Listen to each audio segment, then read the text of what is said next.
میرے مصطفیٰ اتنے پیارے کہ اعلان نبوت کے پہلے آپ کو تمام مکے والے اپنا سارا زر زیور، روپیہ پیسہ، جب بینک تو نہیں تھے، سیو کہاں کرتے، تو سارے مکے والے، جبکہ وہاں کا دور تو اتنا وہ تھا کہ لوگ ایک دوسرے کو دھوکے دیتے رہتے تھے، اس دور میں سارے مکہ والوں کا یقین صرف محمد مصطفیٰ صلی اللہ علیہ وسلم پر تھا۔ سب اپنا مال و زر، روپیہ پیسہ حضور پاک سرور کائنات صلی اللہ علیہ وسلم کی بارگاہ میں رکھا کرتے۔ معلوم تھا آپ امانت دار ہے، آپ کبھی امانت میں خیانت نہیں کرتے۔ آپ کو امین کا لقب ملا ہوا تھا، مکے میں امین کا لقب، امانت دار۔ سبحان اللہ، وہ امانت داری دیکھیے کیسی کہ جب ہجرت سے پہلے، ہجرت کے وقت بھی اسلام تو قبول نہیں کر رہے ہیں، اعلان نبوت کے بعد بھی خون کے پیاسے بھی ہوئے جا رہے ہیں، لیکن مال زر کہاں رکھتے ہیں؟ میرے آقا کے پاس میں لا کر۔ اب آقا کے پاس میں سارے مکے والوں کی امانتیں رکھی ہوئی تھی، اور پھر اللہ کا حکم آ گیا، اے محبوب ہجرت کر لو، مدینہ منورہ چلے جائیے، ہجرت کیجئے۔ جب میرے مصطفیٰ جان رحمت نے اللہ کا حکم سنا تو ہجرت کی تیاری کر لی، اور ہجرت جب کی، اس وقت کاشان نبوت کے باہر کفار مکہ ہتھیاروں سے لیس ہو کر میرے آقا کے گھر کا محاصرہ کیا ہوا تھا دشمنوں نے، کہ کب آپ گھر سے باہر نکلے اور آپ کو معاذ اللہ قتل کر دے۔ معلوم تھا باہر دشمنوں کا جال بچھا ہوا ہے، دشمن تلواریں لے کر کھڑے ہیں، ابھی سب باہر گھیرا بندی کر کے کھڑے ہیں، محاصرہ کیا ہوا ہے۔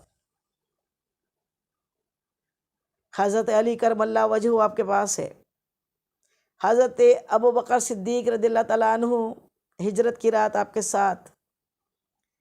ساتھ ہجرت کی غار یار نے، اور آپ کے ساتھ ہی حضور پاک کو غار ثور لے گئے، پھر اس کے بعد مدینہ منورہ کے لیے راستہ ہوا۔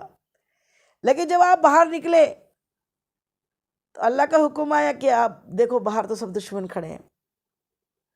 میرے آقا نے کچھ کنکریاں ہاتھوں میں لی، کچھ مٹی، کچھ کنکریاں ہاتھوں میں لی، ہتھیلی اپنے ہاتھ میں، اور سورہ یاسین کی آیت تلاوت کر کے دشمنوں پہ پھینک دی۔ بس وہ پھینکنا تھا، اللہ تعالیٰ اس میں ارشاد فرماتا، اے محبوب وہ ہاتھ آپ کے نہیں ہمارے تھے۔ محبوب کے ہاتھ کو اللہ تعالیٰ اپنا ہاتھ قرار دے رہا ہے۔ آقا وہاں سے نکلے، لیکن نکلنے کے پہلے کیا ہوا؟ امانتیں رکھی ہوئی تھی۔ حضرت علی کرم اللہ وجہ آپ کے قریب تھے، چاہتے تو حضرت علی کو بھی اپنے ساتھ لے کر جاتے، لیکن کیا حکم دیا؟ اے علی، مکے والوں کی امانتیں یہاں رکھی ہوئی ہے، صبح کو وہ سب امانتیں آپ دے کر پھر مدینے چلے آنا،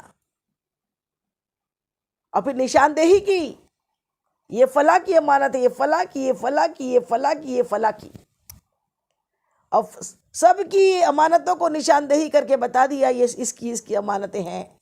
یہ ساروں کی امانتیں دے کر پھر کہاں نا؟ مدینہ منورہ آ جانا۔ سبحان اللہ، سبحان اللہ، کیسی سیرت ہے میرے آقا کی، کیسا کردار۔ جو دشمن بنے ہوئے ہیں، جو وہ شہر مکہ جہاں پہ آپ کی ولادت ہوئی، آپ کے آبا و اجداد کا وہ شہر، اور اس شہر کو چھوڑنے کا حکم ہو رہا ہے، وہ شہر والے آپ کے خون کے پیاسے ہوئے جا رہے ہیں، اس کے باوجود ان کی امانتوں کی کتنی فکر کہ میں چلے جاؤں، امانتیں کوئی بھی کسی کی لے لے گا، اس لیے اے علی، یہ فلاں کی، یہ فلاں کی، یہ فلاں کی امانتیں، صبح کو سب کی امانتیں لوٹا کے دے کر پھر آپ مکہ مدینہ منورہ آ جانا۔ سبحان اللہ. حضرت علی کو اپنے بستر پہ سلایا. کیا کیا؟ حضرت علی کو اپنے بستر پر سلایا، اور بستر پر سلانے کے بعد حضرت علی فرماتے ہیں قسم ہے مجھے اپنے رب کی، میں اس رات جیسی نیند زندگی میں کبھی نہیں سویا. میں اس رات جیسی نیند زندگی میں، اتنی بے فکری کی اتنی میٹھی نیند مجھے کبھی نہیں آئی جو اس رات آئی. وہ کیوں؟ کیونکہ ہر رات تو جب ہم سوتے ہیں تو کیا دعا مانگتے ہیں؟ اللہم باسمک اموت و احیا، اے اللہ تیرے نام سے مرتے ہیں اور تیرے نام سے ہی زندہ کیے جائیں گے. سو جانا مطلب مر جانا ہے. سو جانا مطلب ہم سوتے ہیں مطلب مر جاتے ہیں، پھر اللہ کے نام سے ہم زندہ ہوتے ہیں. ہر رات تو مجھے فکر لاحق ہوتی، ڈر ہوتا کہ نہ جانے صبح کل کی ہم دیکھیں گے کہ نہیں دیکھیں گے. زندگی کا تو ایک لمحے کا بھروسہ نہیں ہے. لیکن حضرت علی کرم اللہ وجہ ارشاد فرماتے ہیں جب مصطفیٰ جان رحمت نے مجھے رات میں اپنے بستر پر سلایا اور کہا صبح کو تمام مکے والوں کی امانتیں دے کر واپس لوٹنا، تو میں بے فکر ہو گیا کہ آج تو موت نہیں آئیں گی، آج موت نہیں آئیں گی، دن نکلے گا، میں زندہ رہوں گا، صبح کو سب کی امانتیں دے کر واپس جاؤں گا. تو یہ ہے میرے آقا کی امانت داری. امانت داری. ہم مصطفیٰ جان رحمت کی امتی ہے. یہ سیرت اتنی پیاری، یہ نبی اتنا پیارا، اللہ کا محبوب جیسا کہ اللہ نے کسی کو بنایا نہیں. اور اپنا محبوب اللہ تعالیٰ نے ہم کو احسان عظیم کر کے دے دیا. اور رب کا بڑا احسان ہے جو اللہ تعالیٰ نے ہمیں اپنا محبوب دیا. تو ہم میں بھی وہ امانت داری آئے، ہم میں بھی وہ سچائی ایمانداری آئے. میرے آقا فرماتے ہیں کسی نے آ کے کہا یا رسول اللہ آپ کے امتی کیا ایسے بھی ہوں گے؟ کیا شرابی بھی ہوں گے، زانی بھی ہوں گے، گنہگار بھی ہوں گے؟ میرے آقا فرماتے ہیں ہاں ہو سکتے ہیں، ہو سکتے ہیں، ہو سکتے ہیں، ہو سکتے ہیں. لیکن میرے آقا جیسے کہا جھوٹے، تو کہا نہیں، میرے امتی سب ہو سکتے ہیں، جھوٹے نہیں ہو سکتے، جھوٹے نہیں ہو سکتے. اللہ اکبر. کیا ہے ہم؟ اگر صحیح میں ہم آقا کی امتی ہیں تو اپنے دل پہ ہاتھ رکھ کے سوچے کتنی مرتبہ جھوٹ بولے ہیں. اللہ اکبر. پل پل پہ جھوٹ، یہاں تک کلام پاک اٹھا کے بھی جھوٹ. اللہ کے کلام کا بھی خوف نہیں ہوتا، اللہ کی قسمیں بار بار کھاتے ہیں. تھوڑا سا منافع کے لیے کہ تھوڑا سا مال مہنگی قیمت میں بک جائے، زیادہ منافع آ جائے، اس کے لیے قسمیں کھاتے ہیں. نہیں میں تو اتنے میں لایا، قسم کھا کے. معلوم ہے جھوٹ میں کیا ہوتا ہے؟ جھوٹ میں بدبو ہوتی ہے، جھوٹ میں اللہ کی لعنت ہوتی ہے. اور جہاں جھوٹ ہوتا ہے نا وہاں برکت نہیں ہوتی. سچ بول کے کم منافع جس نے کمایا نا، برکت اللہ اس میں ڈالتا ہے.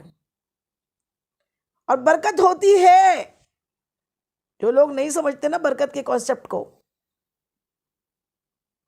برکت ایک چیز ہے جو 2000 5000 10,000 کمانے والا بھی اگر سچا ہے، ایماندار ہے، اللہ کا خوف کرنے والا ہے، تقوی والا ہے، ڈرنے والا ہے، حضور پاک سے محبت کرنے والا ہے، تو اس کے 2 4 5 10 ہزار کے اندر بھی برکت ہوتی ہے. اچھے سے کھاتے بھی ہیں، سکون سے رہتے بھی ہیں. اور ورنہ کروڑوں روپیہ حرام کا اگر جھوٹ بول کے کمایا جائے، لوگوں کی گبن کیے جائے، لوگوں کے مال ناحق اڑائے جائے، یتیموں کا مسکینوں کا مال کھا لیا جائے، تو وہاں پھر برکت نہیں ہوتی. وہاں پہ پھر اللہ کی لعنت ہوتی ہے. اللہ کی لعنت جہاں ہو جائے وہاں پھر کیا ہے؟ نہ چہروں پہ نور ہوتا ہے، نہ زندگیوں میں سکون ہوتا ہے. ہر جگہ خرابیاں ہی خرابیاں ہوتی ہیں، نہ کھانوں میں مزے ہوتے ہیں، اگر جھوٹ بولا جائے. میرے آقا نے فرما دیا مسلمان سب ہو سکتا ہے، جھوٹا نہیں ہو سکتا. ہم آج سے عہد کریں، چاہے کتنا سخت بات آ جائے، جھوٹ نہیں بولیں گے، جھوٹ ہرگز نہیں بولیں گے، کیونکہ جھوٹ پہ خدا کی لعنت ہے.